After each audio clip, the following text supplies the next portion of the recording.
같은 스쿼트를 100개 하는데 누군가는 근육이 폭발적으로 성장하고 누군가는 몇 달이 지나도 거의 변화가 없다면 믿으시겠습니까? 그 차이를 만드는 결정적 요소가 바로 호흡법이라는 사실을 알고 계신가요? 지금 이 순간도 전 세계 수많은 사람들이 동일한 운동을 하고 있습니다. 하지만 숨 쉬는 방법 하나만으로도 운동 효과가 천지 차이로 달라집니다. 심지어 잘못된 호흡법은 근육 성장을 방해할 뿐만 아니라 부상 위험까지 높입니다.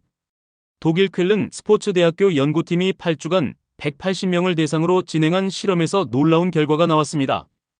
똑같은 근력 운동을 했지만 올바른 호흡법을 사용한 그룹과 일반적인 호흡을 한 그룹 사이에서 근육량 증가율이 무려 2배 이상 차이가 났습니다. 호흡이 근육에 미치는 숨겨진 메커니즘. 대부분의 사람들이 호흡을 단순히 산소 공급 정도로만 생각합니다. 하지만 호흡은 근육 성장에 직접적으로 관여하는 복잡한 생리학적 과정입니다. 운동 중 올바른 호흡은 근육 내 산소 농도를 최적화할 뿐만 아니라 근육 섬유의 수축 패턴까지 바꿉니다. 특히 힘을 내는 순간의 호흡법이 근육 활성도를 최대 40%까지 높일 수 있다는 연구 결과가 있습니다. 더 중요한 것은 호흡이 코어 안정성에 미치는 영향입니다. 복부 내압을 적절히 조절하는 호흡법은 척추를 안정화시키고 더 큰 중량을 안전하게 다룰 수 있게 해줍니다. 이는 곧 더 강한 근육 자극으로 이어집니다.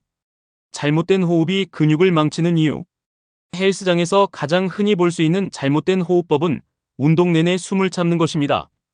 발살바 기법이라고 불리는 이 방법은 순간적으로 큰 힘을 낼 수 있지만 지속 시간이 길어지면 오히려 독이 됩니다. 숨을 계속 참으면 혈압이 급격히 상승하고 뇌로 가는 혈류가 감소합니다. 이는 운동 중 집중력 저하로 이어지고 결국 운동의 질을 떨어뜨립니다. 더 심각한 것은 근육으로 가는 산소 공급이 차단되어 근육 피로가 빨리 온다는 점입니다. 또 다른 잘못된 패턴은 얕은 가슴 호흡입니다. 스트레스를 받거나 긴장할 때 자연스럽게 나타나는 이 호흡법은 교감신경을 과도하게 활성화시켜 근육 긴장을 높입니다. 긴장된 근육은 최대 수축력을 발휘하기 어렵습니다. 과학적으로 증명된 최적 호흡법. 미국 스포츠의학회에서 권장하는 표준 호흡법은 명확합니다. 중량을 들어 올리거나 힘을 낼 때는 내쉬고 중량을 내리거나 이완할 때는 들이쉬는 것입니다. 하지만 이것만으로는 부족합니다. 진정한 차이를 만드는 것은 복식 호흡과 흉식 호흡의 전략적 활용입니다. 운동 시작 전과 세트 간 휴식 때는 깊은 복식 호흡으로 부교감 신경을 활성화시켜 근육을 이완시킵니다. 실제 운동 중에는 흉식 호흡을 기본으로 하되 가장 힘든 구간에서는 짧고 강한 호흡으로 순간적인 파워를 극대화합니다. 이를 파워 브리딩 기법이라고 부릅니다. 운동별 맞춤형 호흡 전략. 스쿼트를 할 때는 내려가면서 깊게 들이쉬고 올라오는 가장 힘든 순간에 짧게 내쉽니다. 이때 복부에 적당한 압력을 유지하는 것이 핵심입니다. 완전히 숨을 내뱉으면 코어 안정성이 무너집니다. 데드리프트는 더욱 주의가 필요합니다. 발을 잡고 들어 올리기 전에 큰 숨을 들이쉬어 복부 내압을 높입니다. 바가 무릎을 지나는 순간부터 점진적으로 숨을 내뱉으면서 동작을 완성합니다. 벤치프레스에서는 발을 가슴으로 내리면서 들이쉬고 밀어 올리면서 내쉽니다. 하지만 스티킹 포인트라 불리는 가장 어려운 구간에서는 잠시 호흡을 멈춰 최대한의 힘을 발휘합니다. 호흡과 근육 활성도의 과학적 연관성. 근전도 검사 결과에 따르면 올바른 호흡법은 주동근의 활성도를 높일 뿐만 아니라 기랑근의 불필요한 긴장을 줄입니다. 이는 더 효율적인 근육 동원을 의미하며 결국 더 나은 성장으로 이어집니다. 특히 코어 근육들과의 상호작용이 중요합니다.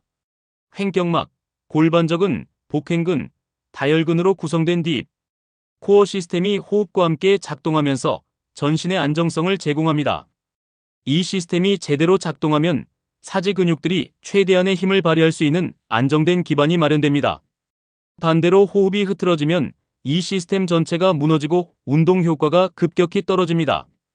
산소 포화도와 근육 성장의 관계. 근육이 성장하려면 충분한 산소가 필요합니다. 하지만 단순히 많은 산소를 공급하는 것이 아니라 적절한 타이밍에 적절한 양을 공급하는 것이 중요합니다. 올바른 호흡법은 근육 내 모세혈관의 확장을 돕고 산소 전달 효율을 높입니다. 연구에 따르면 전략적 호흡법을 사용한 그룹이 일반 호흡법을 사용한 그룹보다 근육 내 산소 포화도가 평균 15% 높았습니다. 더 흥미로운 것은 운동 후 회복 과정에서의 차이입니다.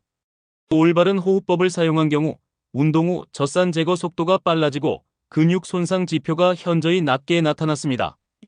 호르몬 분비에 미치는 호흡의 영향. 많은 사람들이 모르는 사실은 호흡법이 호르몬 분비에도 직접적인 영향을 미친다는 것입니다.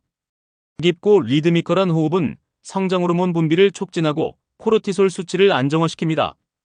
특히 운동 후 쿨다운 시간에 실시하는 깊은 호흡은 부교감 신경을 활성화시켜 회복을 촉진합니다.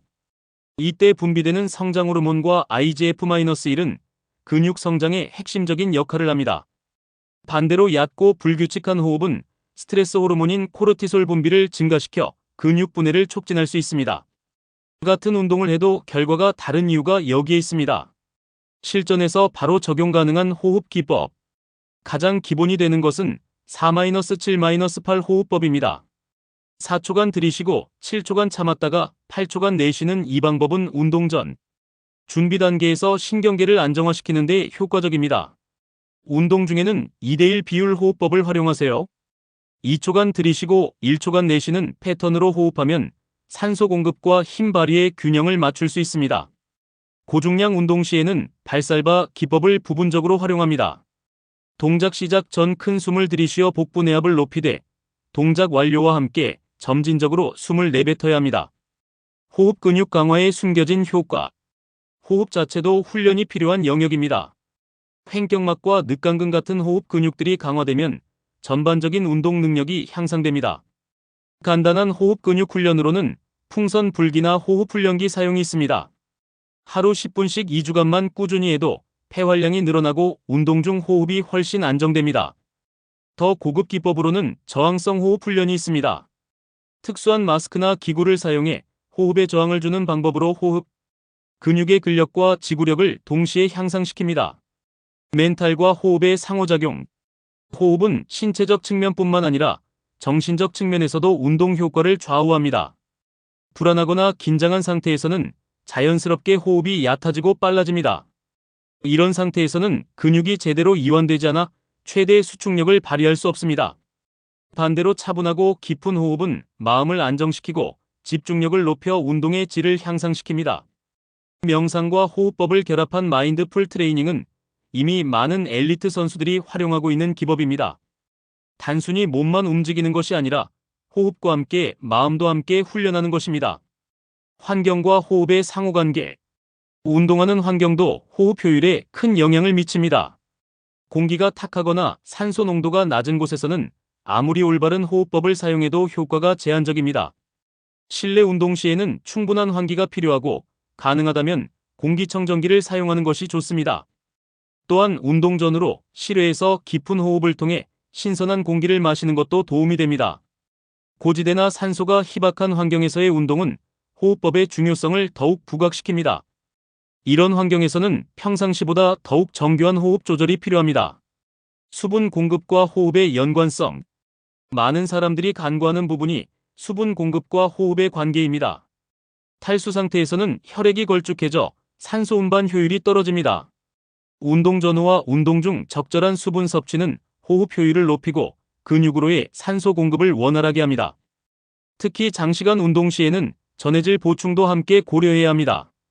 입안이 마르면 자연스럽게 입으로 숨을 쉬게 되는데 이는 코 호흡보다 효율이 떨어집니다.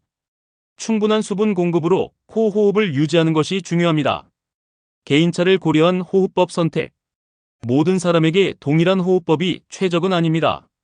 폐활량, 체형, 운동 경력, 건강 상태에 따라 최적의 호흡 패턴이 달라질 수 있습니다.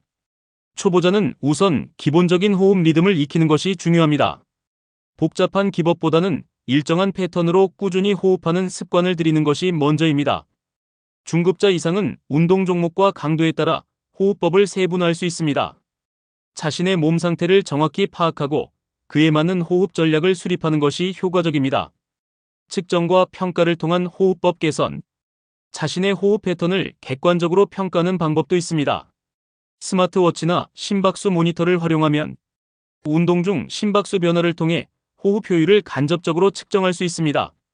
더 정확한 측정을 원한다면 폐활량 검사나 운동 부하 검사를 받아볼 수 있습니다. 이를 통해 자신만의 최적 호흡 패턴을 찾을 수 있습니다. 정기적인 자가 체크도 중요합니다. 운동 후 피로도, 근육 펌핑감, 회복 속도 등을 기록해서 어떤 호흡법이 가장 효과적인지 파악해보세요. 호흡법이 만드는 극적인 변화. 올바른 호흡법을 익히고 나면 첫 운동부터 차이를 느낄 수 있습니다. 같은 중량이 더 가볍게 느껴지고 더 많은 반복수를 소화할 수 있습니다. 2주 정도 지나면 근육의 펌핑감이 달라집니다. 혈류량이 증가하고 근육 수축이 더욱 강해지면서 운동 효과가 극대화됩니다. 4주 후부터는 눈에 띄는 근육량 변화를 경험할 수 있습니다. 같은 운동을 해도 완전히 다른 결과를 얻게 되는 마법 같은 변화가 시작됩니다. 지금부터라도 늦지 않았습니다. 오늘 운동할 때 한 번만 의식적으로 호흡에 집중해 보세요. 단 한 번의 세트만으로도 그 차이를 느낄 수 있을 것입니다. 호흡이라는 간단한 변화가 당신의 운동 인생을 완전히 바꿀 수 있습니다. 오늘 영상이 도움이 되셨다면 구독과 좋아요 부탁드립니다. 알림 설정을 켜두시면 더 많은 운동 팁과 과학적 정보를 빠르게 받아보실 수 있습니다.